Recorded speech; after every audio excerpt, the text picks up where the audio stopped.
part of the problem that you have if you're in sort of government or any front-facing job is you have to learn to literally take the rough with the smooth. I mean, that's part and parcel of the problem.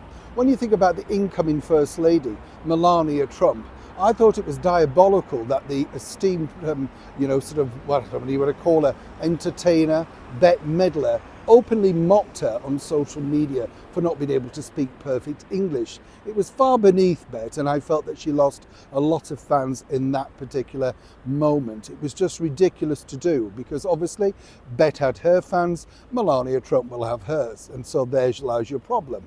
But of course the bigger picture is in politics, it's totally different. Now over here in the United Kingdom we have the very first female Chancellor of the Exchequer. Yes, no pronouns for our Rachel, you see. She wants to be known. She's the first female. And that is, of course, Rachel Reeves. Now, Rachel's been really busy of late, of course, making sure that we plunder even further near a recession and freezing people away with the winter fuel allowance. If you're over a certain age, you get the picture again. Now, what's interesting here is this. You see, Rachel, doesn't like this moniker that's been given to her, dubbed Rachel from Accounts. She thinks it's far, misogynistic and all of that sort of stuff. But what I would say is, it all stems from the fact that she's been rather, shall we say, not exactly open about her true CV. All of that sort of misogyny could be wiped away if she produced her real CV. But a lot, of course, like Rachel, they decide to hide it away. Consequently, the moniker still sticks.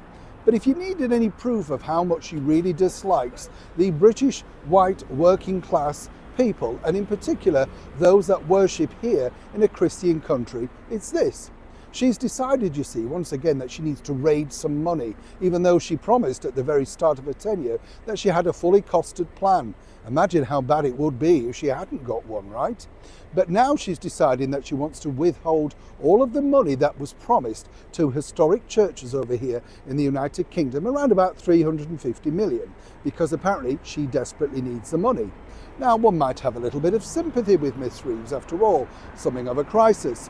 But then you read this, that her boss, the Right Honourable Sir Keir Starmer, currently our British Prime Minister, he's given millions away and extra protection from the Home Office to protect mosques. So you understand why we're not all inclusive. It's not about both of us. No, there are sides. Now, apparently Christianity can be just tossed away, and obviously it's not in the best light currently, given the debacle and the disgrace of which the Archbishop of Canterbury, Justin Welby, had to resign. I understand that. But for Rachel really to come out to the majority of the United Kingdom and say, I plan to keep that money, meanwhile the minority, mosques, can have millions in protection, you can understand why people are not too keen to resurrect or indeed come back without the moniker of Rachel from Accounts. The woman clearly has no idea what she's doing, and more importantly, as many more people still freeze in their homes during this terrible winter cold snap, Rachel believes she'll still be Chancellor, by the end of the, tenure of Sir Keir Starmer. Just how long will that be, though? Neil Sean in the very heart of London.